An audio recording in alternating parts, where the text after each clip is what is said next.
A seven-judge bench headed by the Chief Justice, D.Y. Chandrachud, is set to announce its verdict on whether the Aligarh Muslim University can claim minority status under Article 30 of the Constitution, almost 9 months after it reserved its verdict in February this year. Back in 2006, the Allahabad High Court had ruled that the AMU, which was founded in 1920 via an imperial law, was not a minority educational institution. Earlier, the top court had considered the validity of a 1967 Supreme Court case, which rejected the AMU's minority status, as well as the 1981 amendment to the AMU Act that granted minority status.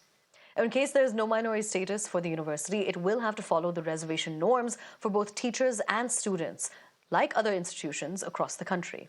However, in case the Apex Court rules in favor of AMU's minority status, students from the Muslim community will have a reservation in admission up to 50%. And now we have some breaking news. This is about the Supreme Court verdict on Aligarh Muslim University. The hearing on AMU's minority status is underway. The verdict is by a seven-judge Supreme Court bench. The CJI has said that the judgment is a 4-3 majority, saying that the right under Article 30 is not absolute, that minority status will also be continuing for AMU. Regular bench is set to adjudicate on the AMU minority status. The Supreme Court has said that the status claim cannot be based on a statute, and the university set up by a statute, not a factor. Remember, the case essentially centers on the 1981 amendment to the AMU Act, which had granted minority status but was seen as incomplete.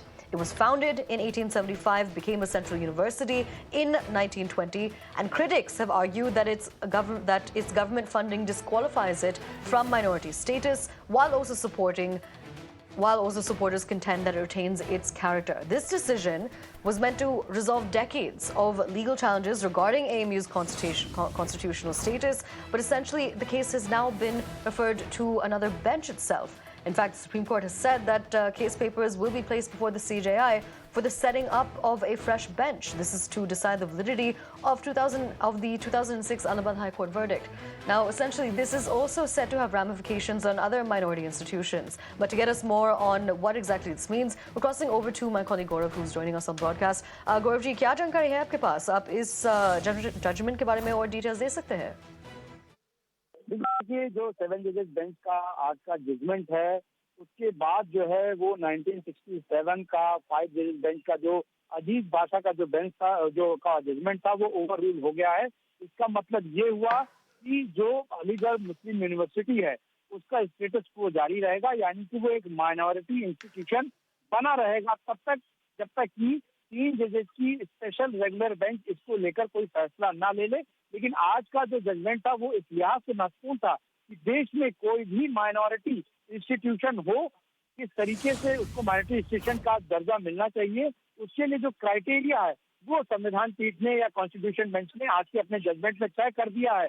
और क्योंकि 1967 का जो judgement था 1967 का, उसे supreme court ने आज गलत माना है, उसे ओवर रूल माना है।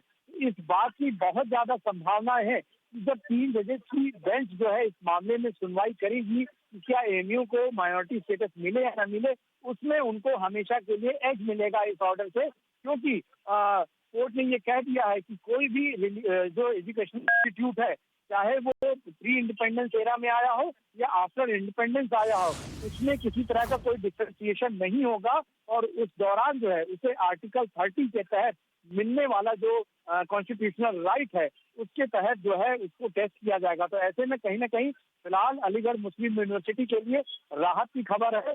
उसके लिए जो माइनॉरिटी स्टेटस है वो जारी रहेगा, और जब 3 जजेस की जो स्पेशल बेंच जो है वो कॉन्स्टिट्यूट होगी, वो इस बात को तय करेगी कि 7 जजेस के बेंच के जजमेंट के आधार पर उसे स्टेटस दिया जाए या ना दिया जाए। और देखिए, सबसे महत्वपूर्ण यह है कि जब अब 3 जजेस बेंच को लेकर सवाल उठ रहे हैं, तो आम दर्शकों के लिए बता दें कि जब 11 तारीख को नए चीफ जस्टिस संजीव खन्ना जो है वो प्रिसाइड करेंगे अपनी बेंच पर, तो as a master of roster वो तय करेंगे कि इस मामले की सुनवाई कौन से 3 सुप्रीम कोर्ट के जजेस करेंगे, और उसके बाद जो है इस मामले की सुनवाई होगी। लेकिन फिलहाल राहत भरी खबर यह है कि अलीगढ़ मुस्लिम यूनिवर्सिटी का जो माइनॉरिटी स्टेटस है वो फिलहाल सुप्रीम कोर्ट के आदेश के बाद कंटिन्यू रहेगा और जो मूल एक्ट है 1920 अलीगढ़ मुस्लिम यूनिवर्सिटी एक्ट, उसी के तहत जो है वो ये यूनिवर्सिटी जो है आगे भी गवर्न करती रहेगी। और मौजूदा समय में अलीगढ़ मुस्लिम यूनिवर्सिटी जो है वो एक इंटरनल रिजर्वेशन देती है, जिसमें यूनिवर्सिटी से एफिलिएटेड कॉलेज और स्कूल से पास आउट जो स्टूडेंट्स हैं उनको 50% का रिजर्वेशन जो है वो मौजूदा समय में दिया जाता है और SC, ST, OBC का जो रिजर्वेशन है वो वहां पर लागू नहीं होता है। तो कुल मिलाकर जी। इंतजार करना होगा कि 3 जजेस बेंच जो है वो आने वाले समय में क्या ऑर्डर दे देती है आज के 7 जजेस के बेंच के ऑर्डर को ध्यान में रखते हुए। All right, Gaurav ji, thank you for joining us and getting us all of those crucial details here. We'll have to continue to track the developments, considering that this case is now going to be referred to another bench. So when that does take place, we will continue to bring you those updates.